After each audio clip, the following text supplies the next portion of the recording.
بسم اللہ الرحمن الرحیم۔ 27واں خط جشن نزول قرآن۔ ہاں سلیم، جیسا کہ میں پہلے بھی کہہ چکا ہوں، عید میلاد النبی اور جشن نزول قرآن ایک ہی حقیقت کے دو پہلو اور ایک ہی سکہ کے دو رخ ہیں۔ عید میلاد النبی کے سلسلہ میں تمہیں اس سے پہلے بہت کچھ لکھ چکا ہوں۔ اب جشن نزول قرآن کے ضمن میں مختصراً بتانا چاہتا ہوں۔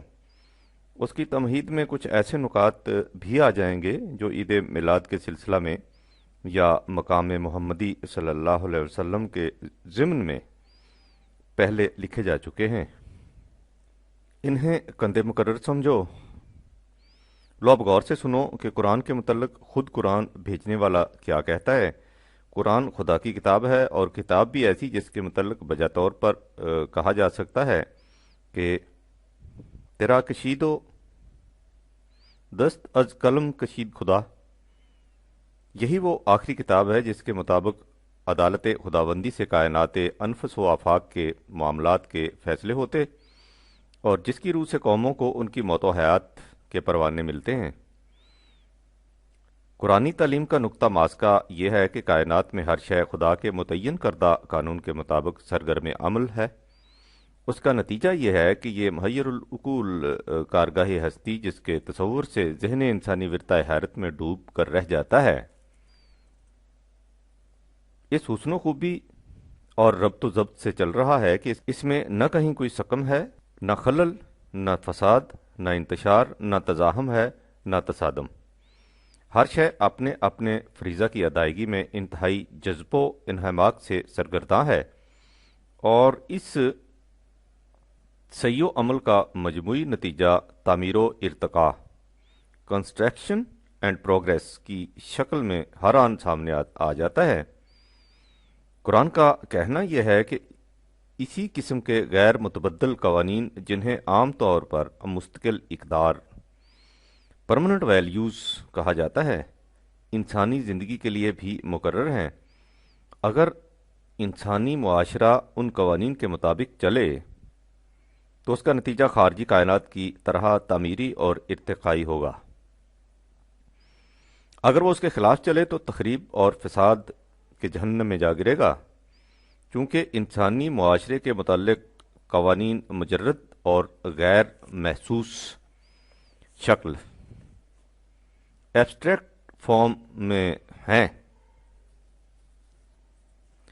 اور خارجی کائنات کا نظم و نسق انسان محسوس طور پر اپنے سامنے دیکھ سکتا ہے۔ اس لیے قرآن انسانی زندگی سے متعلق مجرد قوانین کو کائنات کے محسوس شواہد کی مثالوں سے سمجھاتا ہے۔ یہی طریقہ اللہ تعالیٰ نے خود قرآن کے تعارف کے لیے اختیار کیا ہے۔ مثلا سورہ واقعہ میں ہے فَلَا أُقْسِمُ بِمَوَاقِعِ النُّجُومِ، ان سے کہو کہ نہیں، بات یہ نہیں کہ میں ان حقائق کو یوں ہی نظری طور پر بیان کر کے آگے بڑھ جاؤں گا، میں انہیں کائنات کے محسوس نظام کی مرئی مثالوں سے سمجھاؤں گا۔ اس ضمن میں سب سے پہلے ستاروں کی گزرگاہوں کو بطور شہادت پیش کرتا ہوں۔ وَإِنَّهُ لَقَسَمٌ لَوْ تَعْلَمُونَ عظیم، اور اگر تم علم و بصیرت کی بارگاہ سے دریافت کرو تو تمہیں معلوم ہو جائے گا کہ شہادت کتنی عظیم شہادت ہے۔ میں ستاروں کی گزرگاہوں، ان کے طلوع و غروب کے مواقع کو اس حقیقت کبریٰ کے اثبات کے لیے بطور شہادت پیش کرتا ہوں کہ فَلَا أُقْسِمُ بِمَوَاقِعِ النُّجُومِ وَإِنَّهُ لَقَسَمٌ لَّوْ تَعْلَمُونَ عَظِيمٌ إِنَّهُ لَقُرْآنٌ کریم۔ 56/75 سے 77۔ یہ قرآن بڑے شرف و مجد کا حامل اور نوع انسانی کے لیے بے حد نفع رساں اور عزت بخش ہے، خود واجب التکریم، اور جو اسے راہنما بنا لے اسے واجب التکریم بنا دینے کا ضامن اور کفیل۔ سورہ تکویر میں اسی اجمال کو ذرا تفصیل سے بیان کیا گیا ہے، جہاں فرمایا فلا اقسم بالخنس الجوار الکنس سے، نہیں میں شہادت میں پیش کرتا ہوں ان سیاروں کو جو پچھلے پاؤں لوٹ جاتے ہیں اور انہیں یعنی جو ایک برق پاغزالہ کی طرح تیزی سے آگے بڑھ کر چھپ جاتے ہیں۔ واللیل اذا عسعسا والصبح اذا تنفسا، اور شہادت میں پیش کرتا ہوں رات کو جب وہ آہستہ سے دبے پاؤں آتی ہے اور اسی طرح خاموشی سے دبے پاؤں لوٹ جاتی ہے، اور صبح کو جب وہ اپنی مسیحا نفسی سے ساری دنیا کو حیات نو کا پیغام دینے کے لیے مشرق کے جھروکے سے نمودار ہوتی ہے۔ میں شہادت میں پیش کرتا ہوں ان تمام کائناتی شواہد کو اس حقیقت کبریٰ کی تبیین کے لیے کہ فلا اقسم بالخنس الجوار الكنس والليل اذا عسعس والصبح اذا تنفس انه لقول رسول کریم۔ 81/15 سے 19۔ جس شخص کی زبان سے تم اس قرآن کو سن رہے ہو وہ ہمارا بھیجا ہوا قاصد ہے اور نہایت معزز اور واجب التکریم قاصد، یعنی یہ پیغام قرآن بھی الکریم 56/77 ہے اور اس کا لانے والا بھی الکریمو ہے 81/19۔ اور جس خدا نے اسے بھیجا ہے وہ بھی الکریم 82/6۔ سورہ الطارق میں ہے والسماء ذات الرجع، یہ فضائی کرے جو اس قدر عظیم الجثہ ہونے کے باوجود اس حسن و خوبی سے اپنے اپنے افلاق میں تیر رہے ہیں 36/40، اور اپنی گردش سے زندگی کے نئے نئے پہلو سامنے لاتے ہیں، وہ اس حقیقت پر شاہد ہیں۔ اور یہ زمین جو بیج کو پھاڑ کر اس میں سے کومپل کی شکل میں ایک نئی زندگی کی نمود کرتی ہے، والارض ذات الصدع، یہ بھی اس حقیقت پر گواہ ہے کہ انہ لقول فصل، قرآن ایک فیصلہ کن حقیقت ہے، اس میں جو کچھ کہا گیا ہے وہ ڈسکیسو ہے۔ وما ہوا بالحاضل 86/11 تا 14، یوں ہی مذاق نہیں، تم سمجھتے ہو کہ یہ محض شاعری ہے جسے زمانے کی گردشیں خود بخود مٹا دیں گی۔ ام یقولون شاعر نتربص بہی ریب المنون 52/30، یہ غلط ہے۔ فلا اقسم بما تبصرون وما لا تبصرون، وہ تمام حقائق جو تمہاری آنکھوں کے سامنے آ چکے ہیں، جن کا احاطہ تمہاری بصیرت کر سکتی ہے، اور وہ حقائق جو تمہاری نگاہوں سے مستور ہیں، وہ سب اس حقیقت پر شاہد ہیں۔ وما لا تبصرون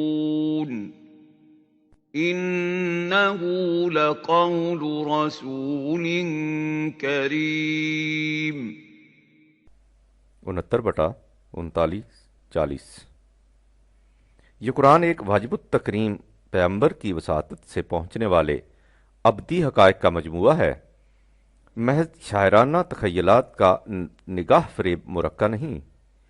ولا بے قول کاہن 69/42، نہ ہی یہ کسی اٹکل پچو بنانے والے نجومی کی قیاس آرائیاں ہیں، بلکہ تنزیل من رب العالمین 69/43، یہ اس خدا کی طرف سے نازل کردہ قوانین کا ضابطہ ہے جو تمام کائنات کا نشو و نما دینے والا ہے، ہر شے کو آہستہ آہستہ بتدریج اس کے نقطۂ آغاز سے معراج تکمیل تک پہنچانے والا۔ اس قسم کے حقائق نہ کوئی شاعر دے سکتا ہے نہ صرف پھرا دیوانہ۔ وَيَقُولُونَ أَإِنَّا لَتَارِكُو آلِهَتِنَا لِشَاعِرٍ مَجْنُونٍ 37/36، بل جاء بالحق 37/37، یہ وہی دے سکتا ہے جو خدا کی طرف سے تعمیری نتائج پیدا کرنے والی مثبت حقیقت لایا ہو۔ وما علمناہ الشعر وما ینبغی لہ، ہم نے اپنے رسول کو شاعری نہیں سکھائی، نہ ہی شاعری اسے زیب دیتی ہے۔ جو زندگی بخش حیات آور پیغام انقلاب کا حامل ہو اسے شاعری سے کیا واسطہ؟ انہ ہوا الا ذکر و قرآن مبین، یہ ان ابدی حقیقتوں کی یاد دہانی ہے جنہیں تم نے فراموش کر رکھا ہے۔ یہ ایک ضابطۂ زندگی ہے جو اپنی بات کو نہایت ابھرے اور نکھرے ہوئے انداز سے تمہارے سامنے پیش کرتا ہے۔ وما علمناه الشعر وما ينبغي له إن هو إلا ذكر وقرآن مبين لينذر من كان حيا ويحق القول على الكافرين۔ 36/69-70، تاکہ ہر اس شخص کو جس میں زندگی کی رمق باقی ہے غلط روش پر چلنے کے ہلاکت انگیز عواقب سے آگاہ کر دے، اور جو لوگ اس کے باوجود اسی غلط روش پر چلتے جائیں وہ اپنی آنکھوں سے دیکھ لیں کہ جو کچھ اس نے کہا تھا وہ کس طرح حقیقت پر مبنی تھا، اس لیے کہ انہ لقول فصل وما ہوا بالہزل۔ 76/13-14، یہ فیصلہ کن بات ہے، یوں ہی مذاق نہیں کرتا۔ چونکہ تم غور و فکر سے کام نہیں لیتے اس لیے اس کی عظمت کا اندازہ نہیں کر سکتے۔ اس کی عظمت اور اثر انگیزی کا تو یہ عالم ہے۔ لو أنزلنا هذا القرآن على جبل لرأيته خاشعا متصدعا من خشية الله وتلك الأمثال نضربها للناس لعلهم يتفكرون۔ 59/21، اگر مثال کے طور پر ہم اسے قلب کوہ کے اندر رکھ دیتے اور اسے احساس عطا کر دیتے تو دیکھتا کہ اس کی خلاف ورزی کے ہلاکت آفری نتائج کے احساس سے اس کی سختی کس طرح نرم پڑ جاتی اور کس طرح اس کا جگر شک ہو جاتا، اس لیے کہ انہ لقول فصل وما ہوا بالہزل۔ فصل کے معنی ہوتے ہیں الگ الگ کر دینا، متمیز کر دینا، حق کو باطل سے جدا کر کے دکھا دینا، غلط کو صحیح سے الگ کر کے بتا دینا۔ اسی کے لیے دوسری جگہ کہا حامیم والکتاب المبین۔ یہ ایک ایسا ضابطۂ قوانین ہے جو خود بھی واضح اور صاف ہے اور جو ہر بات کو نہایت وضاحت اور صراحت سے ابھار کر اور نکھار کر بیان کر دیتا ہے۔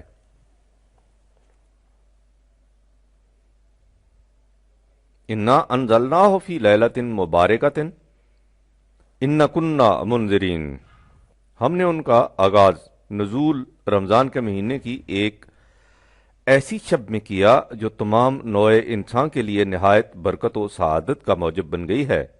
یہ کتاب ہمارے اس قانون سنت اللہ کے مطابق نازل ہوئی جس کی روح سے ہم شروع سے انسان کو اس کی غلط روش کے تباہ کن نتائج سے آگاہ کرتے چلے آ رہے ہیں۔ فیہا یفرق کل امر حکیم، 44/1-4، اس میں ان تمام امور کو جو حکمت پر مبنی ہیں غلط امور سے الگ کر کے رکھ دیا گیا ہے۔ یہاں اسے لیلۃ مبارکہ کہا ہے، دوسری جگہ ہے انا انزلناہ فی لیلۃ القدر، 97/1، ہم نے اسے لیلۃ القدر میں نازل کیا۔ اگرچہ لیل کے معنی رات کے ہیں لیکن اس سے مراد وہ تمام زمانہ بھی ہو سکتا ہے جس میں قرآن نازل ہوتا رہا، اسے لیل سے اس لیے تعبیر کیا گیا کہ جس زمانے میں انسانوں کے پاس خدا کی وحی کی روشنی نہ رہے وہ اندھیری رات کی طرح تاریک ہوتا ہے۔ وحی کی روشنی آتی ہی تاریکیوں کے بعد ہے۔ اس کا مقصد یہی ہوتا ہے کہ نوع انسان کو تاریکیوں سے نکال کر روشنی میں لے آئے۔ یخرجہم من الظلمات الی النور 5/16۔ نیز اس سے مراد وہ دور بھی ہو سکتا ہے جس میں قرآن تو کسی قوم کے پاس موجود ہو لیکن اس پر عمل نہ ہو رہا ہو، جیسا کہ ہمارا دور ہے۔ بہرحال قرآن کا نزول تاریکی کے دور میں ہوا تاکہ ان انسانوں کے لیے جو دیکھ بھال کر راستہ چلنا چاہیں روشنی مہیا کر دے۔ دوسرا لفظ قدر ہے جس کے معنی ہے پیمانہ، یعنی قرآن نے نوع انسان کو حق و باطل کے ماپنے کے صحیح پیمانے عطا کیے۔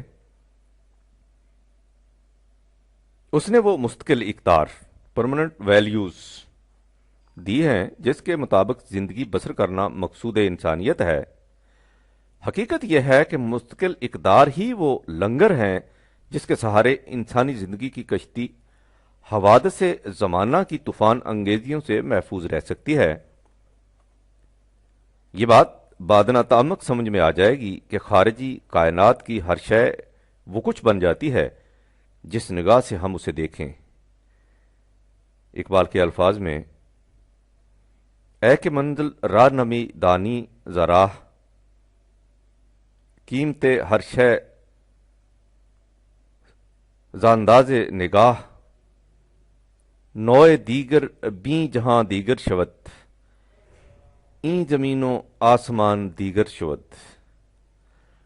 اگر ہم آزردہ دل ہیں تو لوگوں کی ہنسی اور خوشی سے ہمیں غصہ آئے گا۔ غالباً فانی نے کہا ہے کہ عالم کی فضا پوچھو محروم تمنا سے، بیٹھا ہوا دنیا میں اٹھ جائے جو دنیا سے۔ اس کے برعکس اگر ہم خوش ہیں تو ساری دنیا جھومتی اور ناچتی دکھائی دے گی۔ بقول اختر شیرانی، یہ کس کو دیکھ کر دیکھا ہے میں نے بزم ہستی کو کہ جو شہر نگاہوں میں حسین معلوم ہوتی ہے۔ مختصراً یوں کہ اب میں سمجھا کہ دنیا کچھ نہیں، دنیا میرا دل ہے، بدل جانے سے اس کے رنگ ہر ایک چیز کا بدلا۔ یا یوں، نہ کلی ہے وجہ نظر کشی، نہ کنول کے پھول میں تازگی، فقط ایک دل کی شگفتگی سبب نشاط بہار ہے۔ لیکن اگر ہم دنیا کے معاملات کے فیصلے اسی معیار کے مطابق کرنے لگ جائیں تو مصیبت ہو جائے۔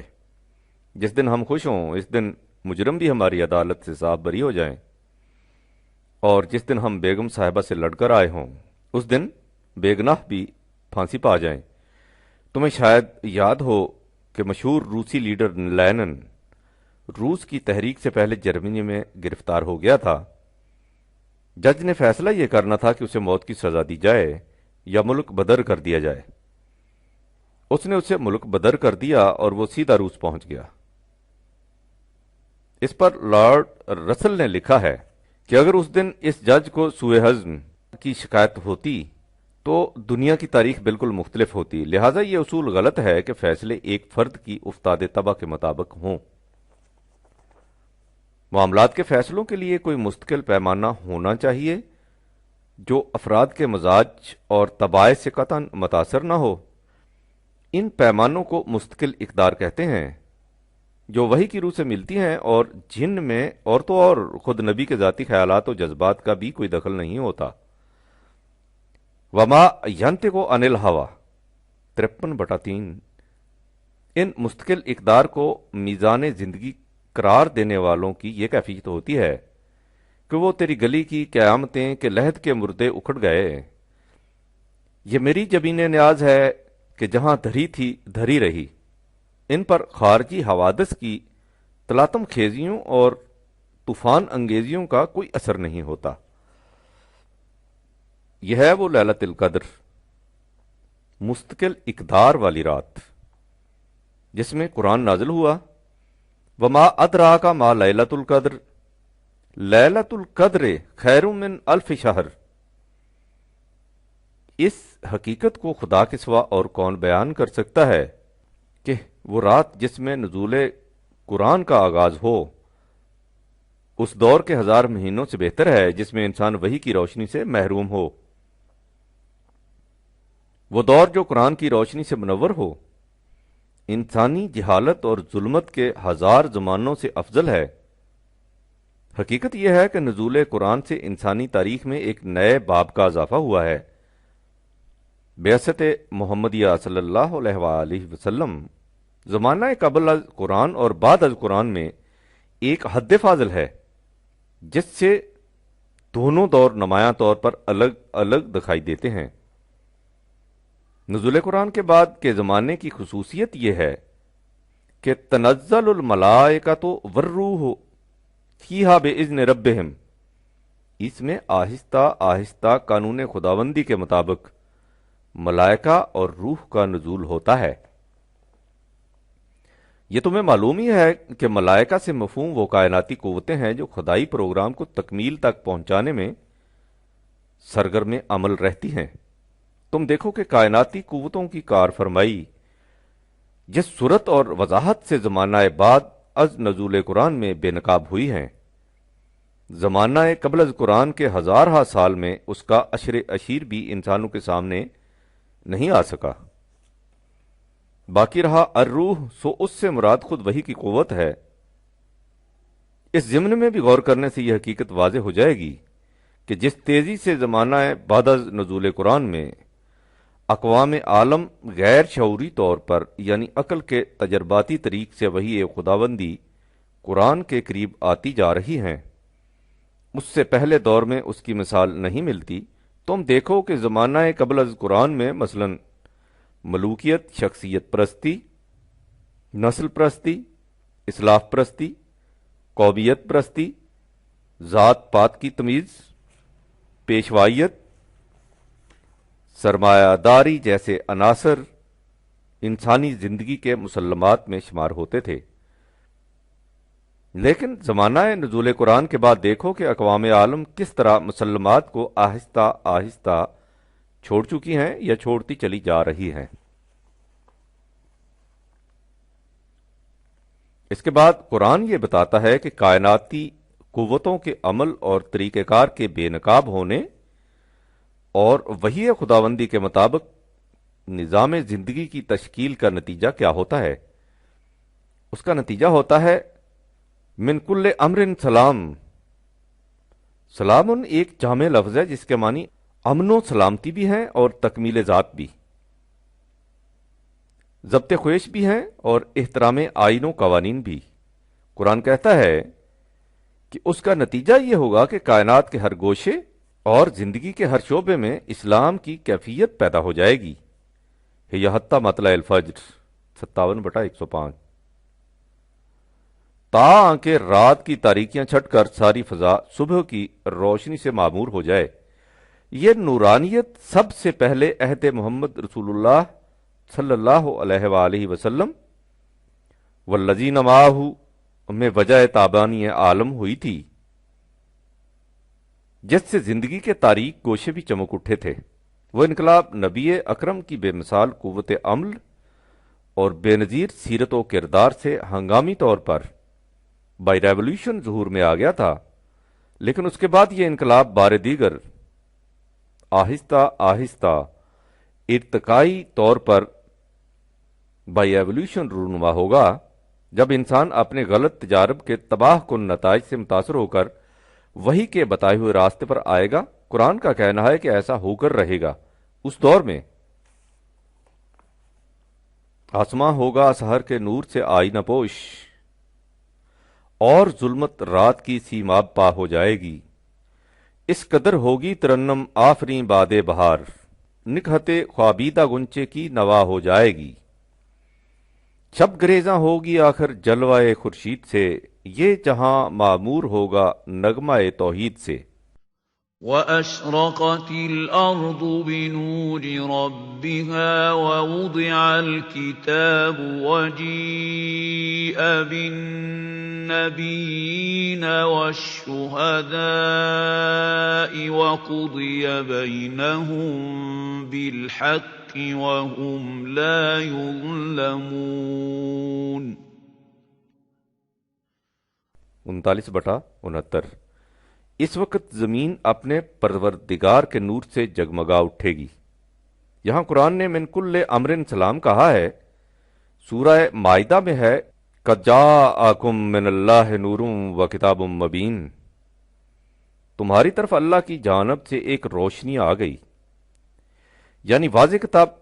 روشنی خود روشن ہوتی ہے، یعنی اسے تلاش کرنے اور دیکھنے کے لیے کسی دوسری روشنی کی ضرورت نہیں ہوتی۔ اگر کسی کمرے میں جلتا ہوا چراغ رکھا ہو تو آپ یہ دیکھنے کے لیے کہ وہ چراغ کہاں رکھا ہے اور کیسا ہے لالٹین لے کر نہیں جاتے۔ وہ چراغ اپنی روشنی سے اپنے متعلق سب کچھ بتا دیتا ہے، اس کے لیے صرف دیکھنے والی آنکھ کی ضرورت ہوتی ہے۔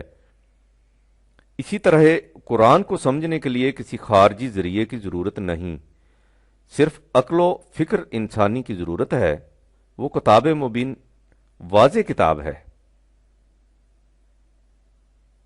یہدی بہ اللہ من اتبع رضوانہ سبل السلام، اس کے ذریعے اللہ ہر اس قوم کو جو اس کے قوانین کا اتباع کرے سلامتی کے راستوں کی طرف رہنمائی کرتا ہے۔ وَيُخْرِجُهُم مِّنَ الظُّلُمَاتِ إِلَى النُّورِ بِإِذْنِهِ، وہ اپنے قانون کی روح سے انہیں تاریکیوں سے نکال کر روشنی کی طرف لے آتا ہے۔ يا أهل الكتاب قد جاءكم رسولنا يبين لكم كثيرا مما كنتم تخفون من الكتاب ويعفو عن كثير قد جاءكم من الله نور وكتاب مبين 5/15-16۔ اور زندگی کے توازن بدوش راستے کی طرف ان کی رہنمائی کر دیتا ہے۔ یہاں صراط مستقیم کہا ہے۔ سورہ بنی اسرائیل میں ہے إن هذا القرآن يهدي للتي هي أقوم ويبشر المؤمنين الذين يعملون الصالحات أن لهم أجرا كبيرا 17/9۔ یقیناً یہ قرآن کاروان انسانیت کی اس راہ کی طرف رہنمائی کرتا ہے جو اقوام ہے۔ قاما وہ کھڑا ہوا، قیام قیامت، تقویم ساخت، ہیئت قضائی، قوام وغیرہ الفاظ کی بنیاد ہیں، تو الفاظ کی بنیاد میں توازن کا مفہوم مضمر ہوتا ہے۔ کھڑا وہی رہ سکتا ہے جس کا توازن درست ہو۔ قوام میں بھی اعتدال کا پہلو نمایاں ہوتا ہے۔ اقواموں کے معنی ہے جس میں سب سے زیادہ تقویمی کیفیت ہو، جو توازن و تناسب کے اعتبار سے سب سے بہتر ہو، جو بہترین اعتدال کی حامل ہو۔ حقیقت یہ ہے کہ کائنات کا سارا سلسلہ توازن اور تناسب ریشو پر چل رہا ہے۔ اگر کسی شے کے اجزاء کے توازن و تناسب میں ذرا سا بھی فرق آ جائے تو اس میں فساد ہی فساد رونما ہو جاتا ہے۔ یہی تناسب و توازن انسانی معاشرے کا بھی اصل الاصول ہے، نیز جس کی ریشو درست ہو وہی معقول ریشنل ہے۔ لہذا قرآن اس راستے کی طرف رہنمائی کرتا ہے جو خود قائم ہے اور دوسروں کے قیام کا ذریعہ، جس کا توازن و تناسب بہترین ہے اور اس لیے سر تسر ریشنل ہے۔ اسی لیے اس کی اپیل بھی انسانی عقل و فکر سے ہے، اسی سے انسان کو حقیقی زندگی ملتی ہے اور ایسی مشعل ہدایت جسے ہاتھ میں لے کر وہ ساری دنیا میں سیدھے راستوں پر جا سکتا ہے۔ سورہ انعام میں ہے اوامن کان میتن فاحییناہ، ذرا سوچو کہ ایک وہ شخص جسے ہم نے موت کے بعد حیات نو عطا کی، وجعلنا لہ نورا یمشی بہ فی الناس، اور ایسی قندیل ہدایت دی جس کی روشنی میں وہ دنیا کے تاریک ترین گوشوں میں نہایت امن و اطمینان سے چل پھر سکتا ہے۔ دوسرا شخص وہ ہے أَوَمَنْ كَانَ مَيْتًا فَأَحْيَيْنَاهُ وَجَعَلْنَا لَهُ نُورًا يَمْشِي بِهِ فِي النَّاسِ كَمَن مَّثَلُهُ فِي الظُّلُمَاتِ لَيْسَ بِخَارِجٍ مِّنْهَا كَذَلِكَ زُيِّنَ لِلْكَافِرِينَ مَا كَانُوا يَعْمَلُونَ 6/123، جس کے متعلق یوں سمجھو کہ وہ ایسی تاریکی میں ہے جس سے وہ نکل ہی نہیں سکتا۔ کیا یہ دونوں شخص برابر ہو سکتے ہیں؟ یہ ہے وہ قرآن جس کے متعلق سورہ یونس میں ہے، یا ایھا الناس قد جاءتکم موعظۃ من ربکم وشفاء لما فی الصدور۔ اے نوع انسانی، تمہاری طرف تمہارے پروردگار کی طرف سے ایک ایسا ضابطہ حیات آ گیا ہے جو غلط روش زندگی کے تباہ کن نتائج سے آگاہ کر کے تمہیں اس سے روکتا ہے۔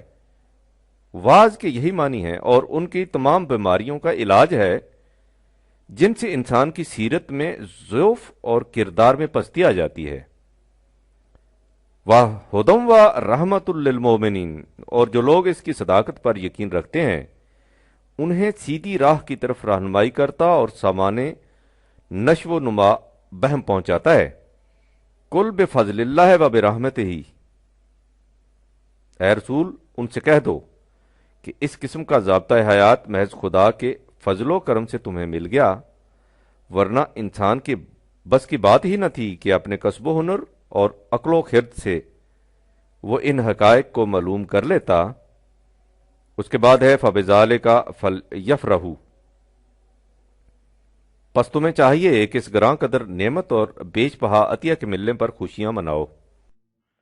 يَا أَيُّهَا النَّاسُ قَدْ جَاءَتْكُم مَّوْعِظَةٌ مِّن رَّبِّكُمْ وَشِفَاءٌ لِّمَا فِي الصُّدُورِ وَهُدًى وَرَحْمَةٌ لِّلْمُؤْمِنِينَ۔ قُلْ بِفَضْلِ اللَّهِ وَبِرَحْمَتِهِ فَبِذَلِكَ فَلْيَفْرَحُوا هُوَ خَيْرٌ مِّمَّا يَجْمَعُونَ۔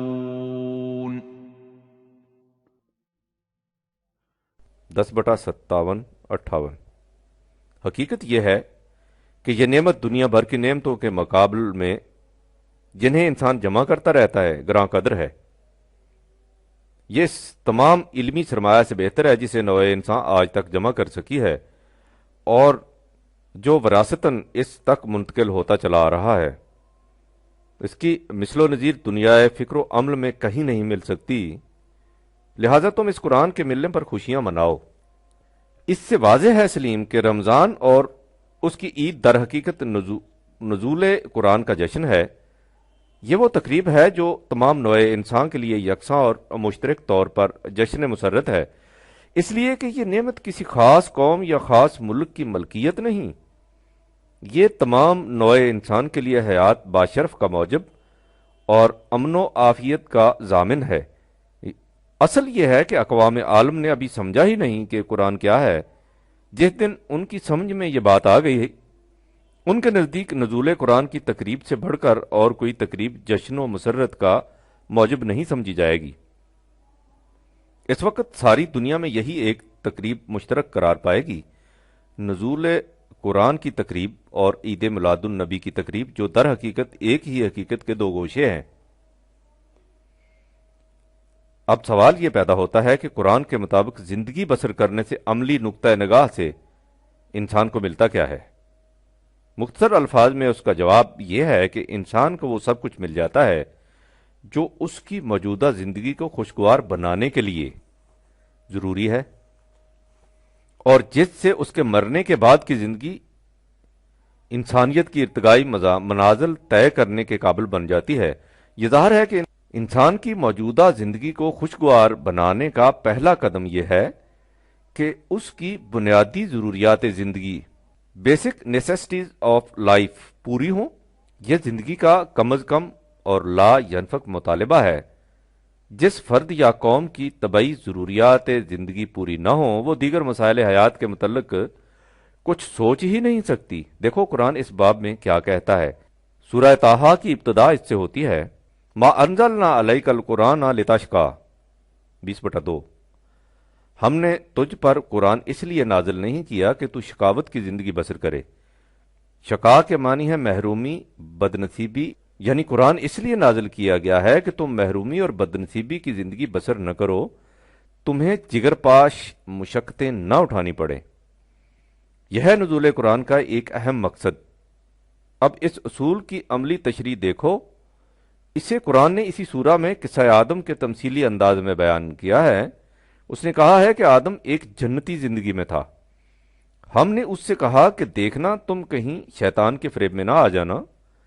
اگر تم اس کے فریب میں آ گئے تو یہ تمہیں جنت سے نکلوا دے گا اور اس کا نتیجہ یہ ہوگا فتشقی، تم محروم اور بدنصیب رہ جاؤ گے۔ کن چیزوں سے محروم رہ جاؤ گے؟ ان چیزوں سے جو تمہیں اس وقت نہایت فراوانی سے حاصل ہیں۔ وہ چیزیں کیا ہیں؟ سنو، انا لکا اللہ تجوع فیہا ولا تعرا، اس جنت میں تجھے اس بات کی ضمانت حاصل ہے کہ تو نہ بھوکا رہے گا نہ ننگا۔ إن لك ألا تجوع فيها ولا تعرى وأنك لا تظمأ فيها ولا تضحى 20/118۔ تجھے نہ یہاں پیاس کا خوف ہے نہ موسم کی گرمی سے بچنے کی فکر۔ اس میں تمہارے کھانے پینے کے لیے رزق، پہننے کے لیے کپڑا، رہنے کے لیے مکان، غرضے کے تمام بنیادی ضروریات زندگی اس طرح حاصل ہیں کہ ان کے لیے تمہیں مشقتیں نہیں اٹھانی پڑتی۔ اگر تم نے اس روش زندگی کو چھوڑ دیا تو ان تمام چیزوں سے محروم رہ جاؤ گے۔ اس کے بعد ہے کہ آدم شیطان کے فریب میں آ گیا اور ان چیزوں سے محروم ہو گیا۔ جب اسے اپنی غلطی کا احساس ہوا تو اس نے خدا سے عرض کیا کہ یہ محرومی ابدی ہے یا اس سے بچ نکلنے کی بھی کوئی صورت ہے؟ جواب ملا کہ مایوس ہونے کی کوئی بات نہیں، اس محرومی سے نجات مل سکتی ہے۔ اس کی شکل یہ ہے کہ قال اهبطا منها جميعا بعضكم لبعض عدو فإما يأتينكم مني هدى فمن اتبع هداي فلا يضل ولا يشقى۔ تمہارے پاس میری طرف سے رہنمائی آئے گی، سو تم میں سے جو بھی اس رہنمائی کے پیچھے چلے گا تو نہ اس کی کوششیں رائے گاں جائیں گی اور نہ ہی وہ محروم رہے گا، لا یشقا۔ اس کے برعکس ومن اعرض عن ذکری فإن لہ معیشۃ ضنکا، جو ہمارے قانون سے اعراض برتے گا تو اس کی معیشت تنگ ہو جائے گی۔ اتنا ہی نہیں بلکہ ومن اعرض عن ذکری فإن له معیشۃ ضنکا ونحشره یوم القیامة اعمی 20/114۔ اور اسے ہم قیامت کے دن اندھا اٹھائیں گے۔ یعنی سب سے پہلی چیز یہ ہے کہ جو قوم قرآن کے قوانین کا اتباع کرے گی وہ بنیادی ضروریات زندگی سے کبھی محروم نہیں رہے گی، اور جو اس سے اعراض برتے گی اس کی معیشت تنگ ہو جائے گی۔ اس لیے کہ ما انزلنا علیک القرآن لتشقی، قرآن نے اس لیے نازل نہیں کیا گیا کہ اس کا اتباع کرنے والے بنیادی ضروریات زندگی سے محروم رہ جائیں،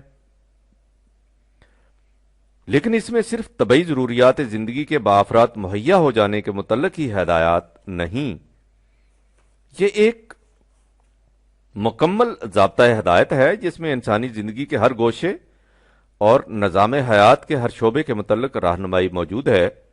وَتَمَّتْ کالمات ربک صدقا وعدلا، اس میں تیرے پروردگار کا قانون صدق و عدل کے ساتھ مکمل ہو گیا، اور اس طرح مکمل ہو گیا کہ لا مبدل لکالمات ہی، اس میں کوئی شخص کسی قسم کا رد و بدل نہیں کر سکتا، اس لیے کہ یہ معاذ اللہ کسی اندھی گونگی فطرت کا مدون کردہ ضابطۂ زندگی نہیں، یہ اس خدا کا عطا کردہ قانون حیات ہے جو سب کچھ سنتا اور جانتا ہے۔ وَهُوَ السَّمِيعُ الْعَلِيمُ 6/116۔ اس کے مکمل ہونے کی کیفیت یہ ہے کہ خدا کی طرف سے جس قدر قوانین نوع انسانی کی زندگی کے مختلف ادوار میں نازل ہوتے رہے وہ سب کے سب اس کے اندر آ چکے ہیں۔ مصدقا لما بین یدیہ من الکتاب مہیمنا علیہ 5/48۔ یہ ان تمام صداقتوں کو سچ کر کے دکھانے والا اور ان کا محافظ و نگہبان ہے۔ فیہا کتب قیمہ 98/3۔ اس میں تمام محکم اور متوازن قوانین جمع ہو گئے ہیں۔ پھر جس خدا نے اسے مکمل کیا اس نے اس کی حفاظت کا بھی ذمہ لیا ہے۔ اِنَّا نَحْنُ نَزَّلْنَا الذِّكْرَ وَإِنَّا لَهُ لَحَافِظُونَ 15/9۔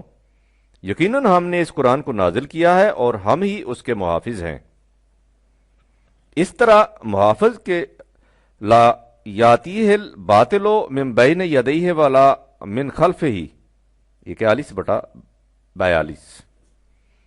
باطل نہ اس کے آگے سے آ سکتا ہے نہ پیچھے سے۔ جس رہنمائی کو تمام نوع انسان کے لیے ہمیشہ کے لیے ضابطہ حیات بننا ہو اس کے لیے ضروری ہے کہ وہ محفوظ رہے۔ انسانی خیالات و تصورات کی اثر اندازی سے، اور اس کی یہی صورت ہے کہ اس کے الفاظ میں نہ کسی قسم کا تغیر و تبدل ہوا نہ کوئی حق و اضافہ۔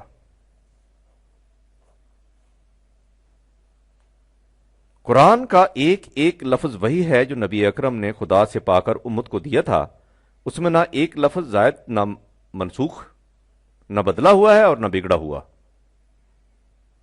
اس قسم کے ضابطۂ حیات کی بنیادی خصوصیت یہ بھی ہونی چاہیے کہ اس میں نہ کوئی اختلاف ہو نہ تضاد۔ قرآن نے اپنے من جانب اللہ ہونے کی ایک دلیل یہ بھی دی ہے کہ اس میں کہیں اختلاف نہیں۔ افلا یتدبرون القرآن، کیا یہ لوگ قرآن پر غور و تدبر نہیں کرتے؟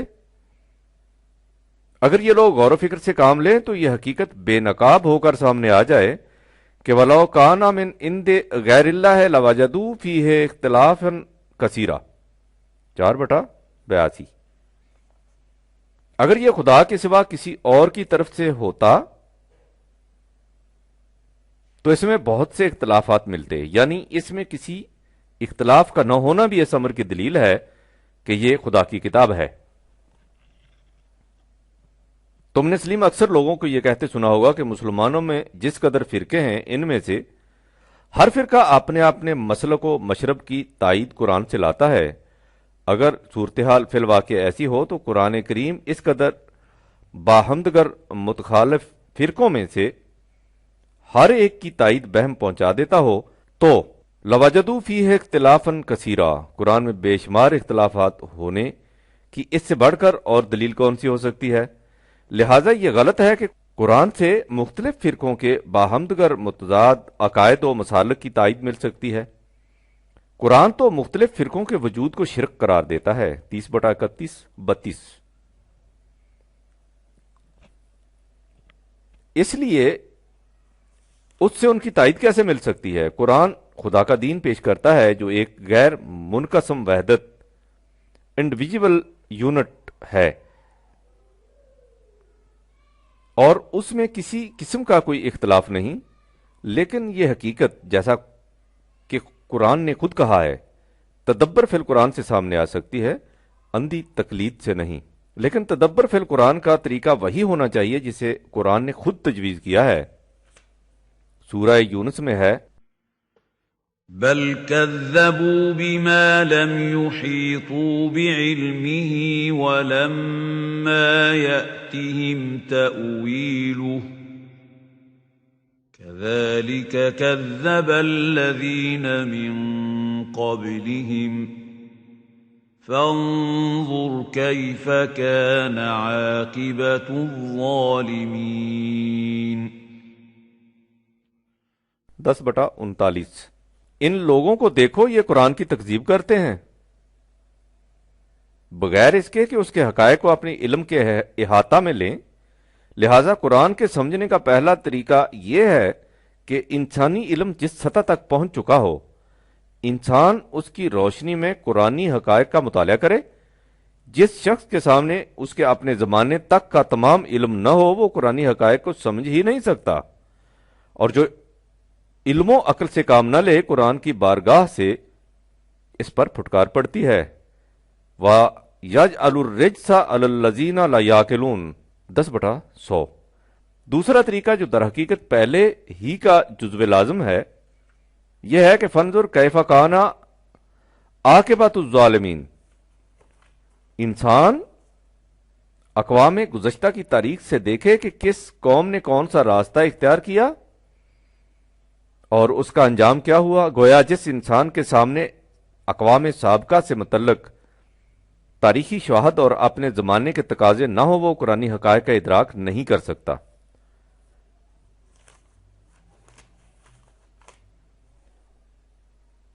اور تیسرا طریق عمل سے متعلق ہے، یعنی قرآنی نظام کو عملاً متشکل کر دیا جائے، اس کے بعد اس کے نتائج تعویل ہو سے اس کے دعاوی کی صداقت خود بخود سمجھ میں آ جائے گی۔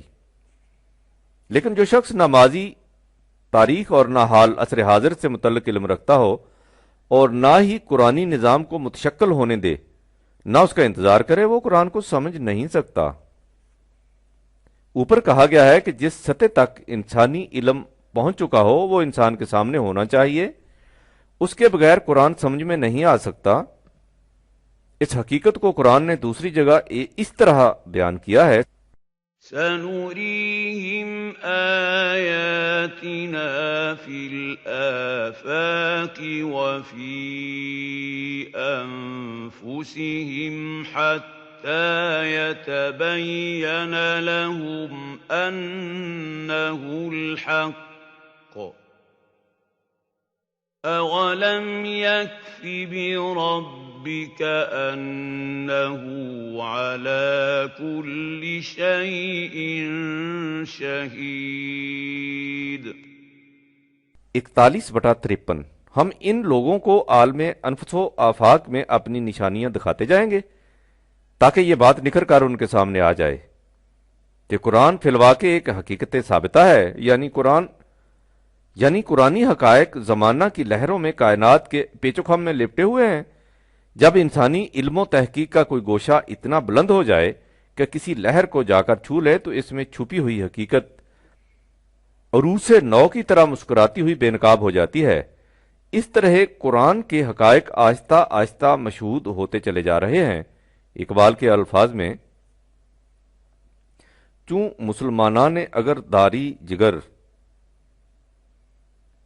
در ضمیر خویش در قرآن اگر صد جہان تازہ در آیات اوست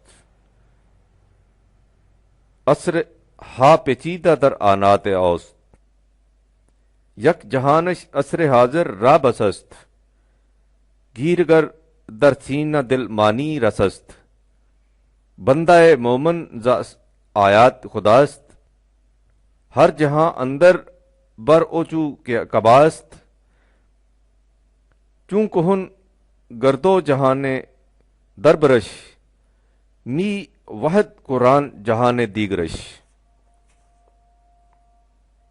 اس سے ظاہر ہے کہ جو حقائق اس زمانے کے تقاضوں کے ساتھ ساتھ بارز اور مشہود ہوتے ہیں ان کے متعلق یہ سمجھنا صحیح نہیں کہ کسی زمانے میں ان سب کا احاطہ کیا جا سکتا ہے۔ ہم قرآنی حقائق کو اپنے زمانے کے علم کی روشنی میں ہی سمجھ سکتے ہیں۔ ہمارے بعد جب علم انسانی کی سطح اور اونچی ہو جائے گی تو قرآن کی کئی ایسی حقیقتیں جو ہمارے زمانے میں ہنوز بے نقاب نہیں ہوئی منکشف ہو کر سامنے آ جائیں گی۔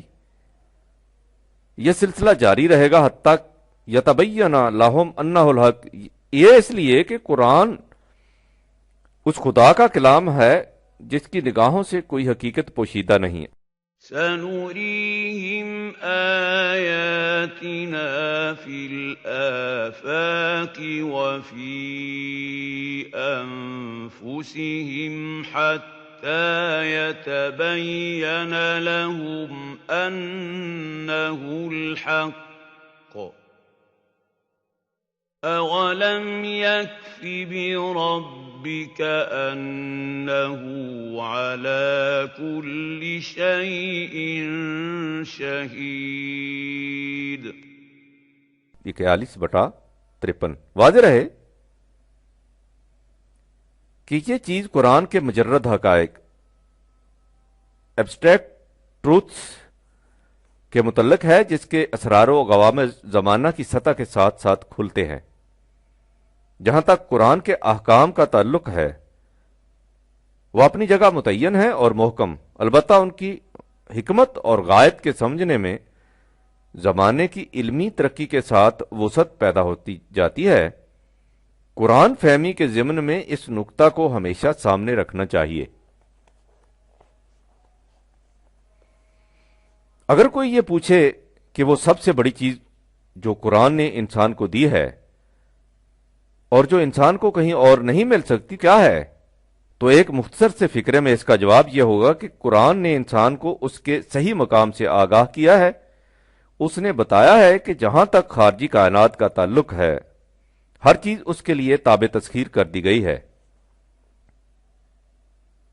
سخر لکم ما فی السماوات و ما فی الارض جميعا منہ ان فی ذلک لآیات لقوم یتفکرون 45/13۔ آدم کے مسجود ملائک ہونے کا یہی مطلب ہے، باقی رہے خود انسان تو یہ سب پیدائش کے اعتبار سے یکساں طور پر واجب التکریم ہیں۔ وَلَقَدْ كَرَّمْنَا بَنِي آدَمَ 17/70۔ اس لیے کسی انسان کو حق حاصل نہیں کہ کسی دوسرے انسان کو اپنا محکوم اور تابع فرمان بنا لے 3/89۔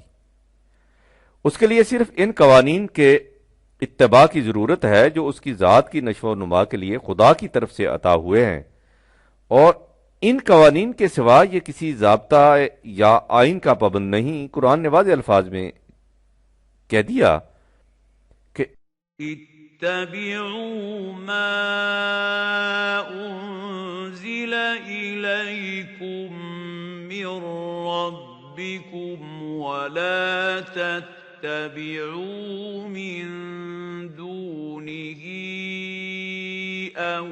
اولیاء قلیلا ما تذکرون۔ 7/3 تم صرف ان قوانین کا اتباع کرو جو تمہارے نشو و نما دینے والے کی طرف سے تمہاری جانب بھیجے گئے ہیں، ان کے علاوہ اور کسی کارساز و کار فرما کا اتباع نہ کرو۔ غور کرو سلیم کہ یہ کتنی بڑی آزادی ہے جو انسان کو عطا کی گئی ہے۔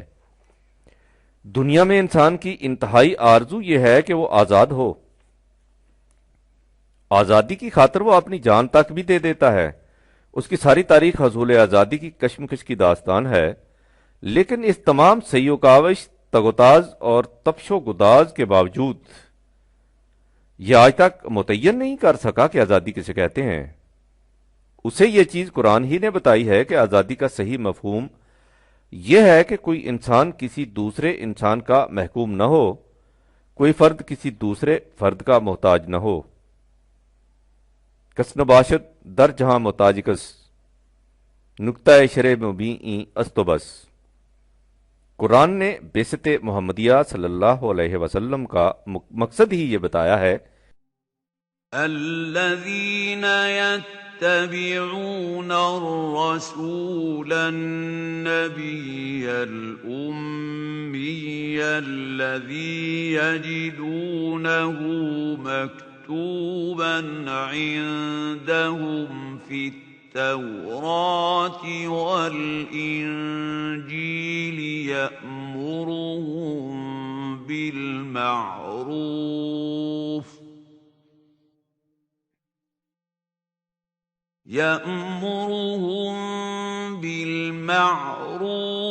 وينهاهم عن المنكر ويحل لهم الطيبات ويحرم عليهم الخبائث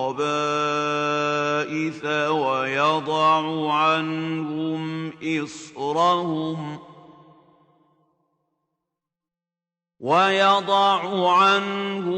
إصرهم والأغلال التي كانت عليهم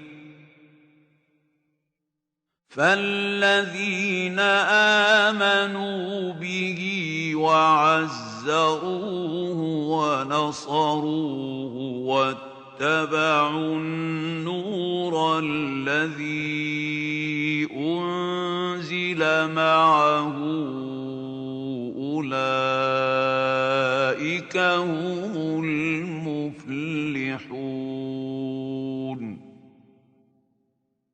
7/157 نوع انسانی کو زنجیروں سے آزاد کرا دے گا جن میں وہ جکڑی چلی آ رہی تھی اور وہ بوجھ اس کے سر سے اتار دے گا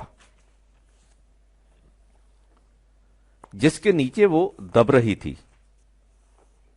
قرآن نے ان تمام اطوا کو سلاسل کو توڑ کر رکھ دیا جو صدیوں سے انسان کی آزادی کو سلب کیے ہوئے تھے، خواہ یہ سلاسل ملوکیت کے استبداد کی شکل میں تھے یا پیشوائیت کے تقدس کے رنگ میں، خواہ یہ حسب و نسب اور رنگ و نسل کی تفریق کی صورت میں تھے یا اقتصادی طور پر طبقاتی تقسیم کے پیکر میں۔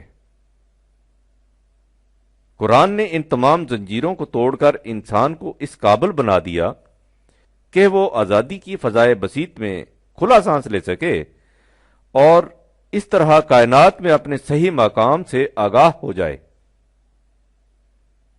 یہ تھا وہ پیغام جو قرآن نے دیا، لیکن اس کی حامل امت نے جو کچھ اس کے باوجود اپنے ساتھ کیا اس کے تصور سے روح کانپ اٹھتی ہے۔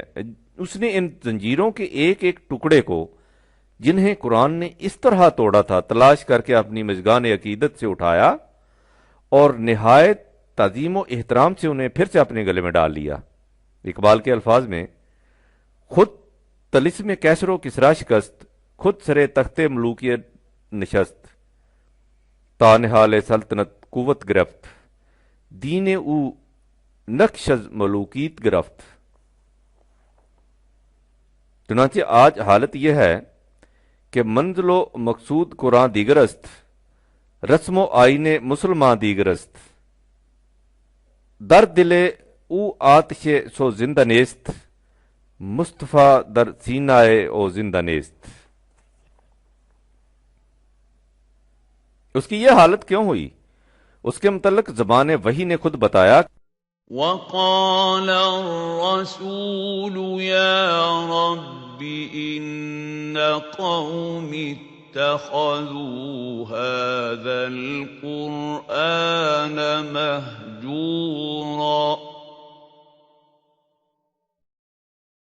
25/30 اس قوم نے نہ صرف اپنے آپ کو اپنی خود ساختہ زنجیروں میں جکڑ لیا بلکہ قرآن کو بھی غیروں سے مستعار نظریات و تصورات کی رسیوں سے اس طرح باندھ دیا کہ وہ آزادانہ ایک قدم چلنے کے قابل نہ رہا۔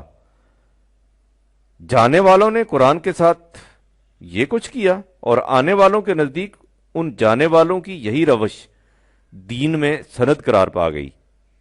چنانچہ اب حالت یہ ہے کہ اذا قیل لهم اتبعوا ما انزل اللہ قالوا بل نتبع ما وجدنا علیہ آباءنا۔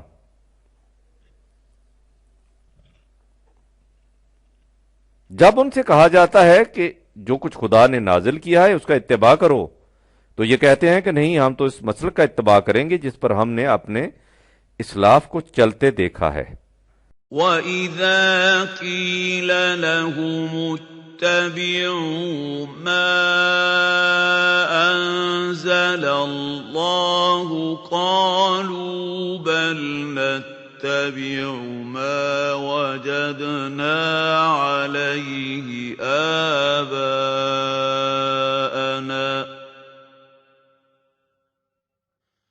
أَوَلَوْ كَانَ الشَّيْطَانُ يَدْعُوهُمْ إِلَىٰ عَذَابِ السَّعِيرِ 31/21 خواہ اس طرح شیطان انہیں جہنم کے عذاب کی طرف دعوت کیوں نہ دے رہا ہو، یہ اسی راستے پر چلیں گے۔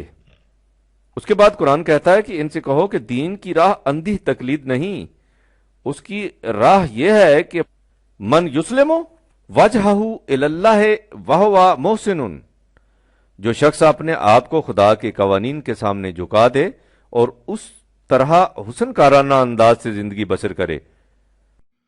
وَمَن يُسْلِمْ وَجْهَهُ إِلَى اللَّهِ وَهُوَ مُحْسِنٌ فَقَدِ اسْتَمْسَكَ بِالْعُرْوَةِ الْوُثْقَى وَإِلَى اللَّهِ عَاقِبَةُ الْأُمُورِ 31/22 اس نے ایک سہارا تھام لیا جو کبھی ٹوٹ نہیں سکتا،